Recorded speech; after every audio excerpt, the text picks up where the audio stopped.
A chance meeting becomes intimate when vision fades and honesty sharpens.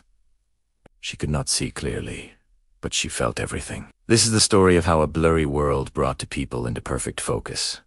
Clara was having one of those days. She'd rushed out of her apartment, grabbing her keys and wallet but completely forgetting the one thing that made the world make sense. Her glasses. We told them. Everything beyond arm's length was a soft, impressionistic painting. Street signs were suggestions, faces were smudges of color, and the bustling city was a beautiful, chaotic blur. She squinted, trying to make out the name of the coffee shop she was supposed to be meeting a friend at. Was it the Daily Grind? Or the Daily Grin? The swirling letters offered no clues. Resigned to her fate, she pushed open the door to what she hoped was the right place. The warm aroma of coffee and baked goods washed over her, a comforting welcome. She navigated carefully between blurry tables and chairs, heading toward the counter. As she leaned in to read the menu, a voice, smooth and warm like honey, spoke from beside her. The salted caramel latte is a life changer, if you're looking for a recommendation. Clara turned toward the sound. She saw a tall shape, a man with broad shoulders and a halo of dark hair against the bright window behind him. She couldn't see his eyes or the details of his face. Who's to handle a smiling outline? "Oh, thanks," she said, a small laugh escaping her. "Honestly, I can't read a single thing on that board. I forgot my glasses." A brave soul navigating the world in soft focus mode, he chuckled. The sound was rich and genuine, and it made her smile even wider. "I'm Leo. Let me be your menu guide." He read out a few options, his voice painting a vivid picture of each drink. Clara found herself listening not just to the words, but to the rhythm and tone of his speech. It was calm and confident, with a hint of playfulness. "I'll trust your judgment," she said. "One life-changing salted caramel latte, please." While they waited, Leo gestured to a small table by the window. "Want to sit? Unless you're meeting someone." "I am, but I think I might be in the wrong coffee shop," she admitted, feeling a blush creep up her neck. "And I can't exactly scan the room to check."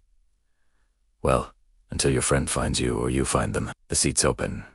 They sat, and the world shrank to the small space between them. Without visual distractions, Clara's other senses took over. She noticed the faint, clean scent of his cologne, something like sandalwood and fresh rain. She heard the soft rustle of his jacket as he moved, the low hum of the espresso machine in the background, the way his breath would catch just before he laughed. She couldn't watch his expressions, so she listened to the nuances in his voice. She could hear the smile when he talked about his passion for woodworking, the earnestness when he spoke about a book he'd just finished, the gentle curiosity when he asked about her job as a landscape designer. In return, Clara found herself being more open than she'd ever been with a stranger, unable to gauge his reaction from a subtle frown or a raised eyebrow. She simply spoke her truth. She talked about her dream of designing a public park, a space where people could feel a sense of peace amidst the city chaos. She didn't filter her words or second-guess herself. There were no visual cues to misinterpret, no self-conscious glances to worry about. It was just two voices connecting in the haze. "It's funny," she said at one point, swirling the foam in her cup with a straw. "I feel like I know you better than people I've known for months." Leo was quiet for a moment. Then, his voice came back. Softer this time. "Maybe it's because we're not distracted. We're not judging by clothes or a nervous tick. We're just listening."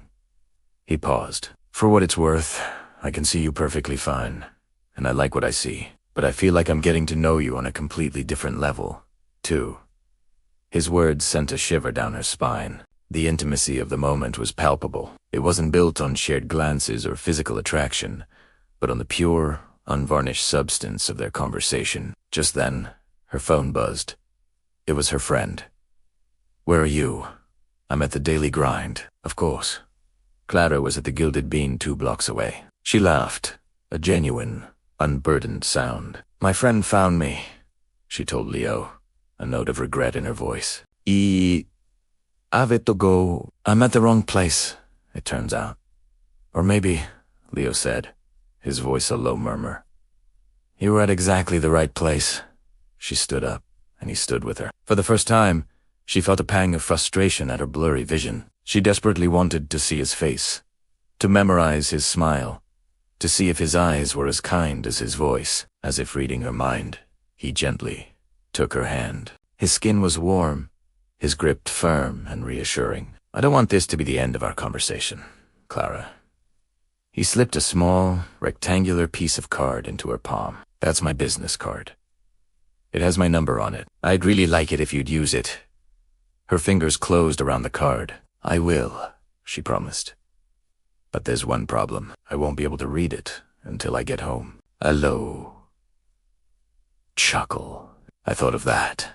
He leaned in closer, and his voice was a warm breath near her ear. He recited the numbers slowly, clearly, letting each one sink in. It was the most romantic thing she had ever heard. Got it, she whispered, her heart pounding. Good. He held her hand for a second longer before letting go. Have a good rest of your day, Clara. You too, Leo. She walked out of the coffee shop and back into the blurry world. But it didn't feel chaotic anymore. It felt magical, full of potential. The indistinct shapes and colors seemed to hold secrets and possibilities. She clutched the card in her hand, the crisp edges, a tangible link to the man whose face she couldn't see, but whose voice she would never forget. Later that evening, back in her apartment with her glasses perched firmly on her nose, the world snapped back into sharp, clear focus. She looked at the business card, Leo Vance, Artisan Woodworks, and below it, the number he had spoken to her. The digits now clear and solid. She smiled, her finger hovering over the call button. For the first time, she was grateful for her blurry vision. It had obscured the superficial, the things that didn't matter, and allowed her to see something much more important, much more real. She saw a connection, and she couldn't wait to see where it would lead. She pressed call. The world is full of beautiful details, but sometimes it's only when those details fade away that we can truly see what's right in front of us. Thanks for watching. If you enjoyed this story, don't forget to like and subscribe for more. See you next time.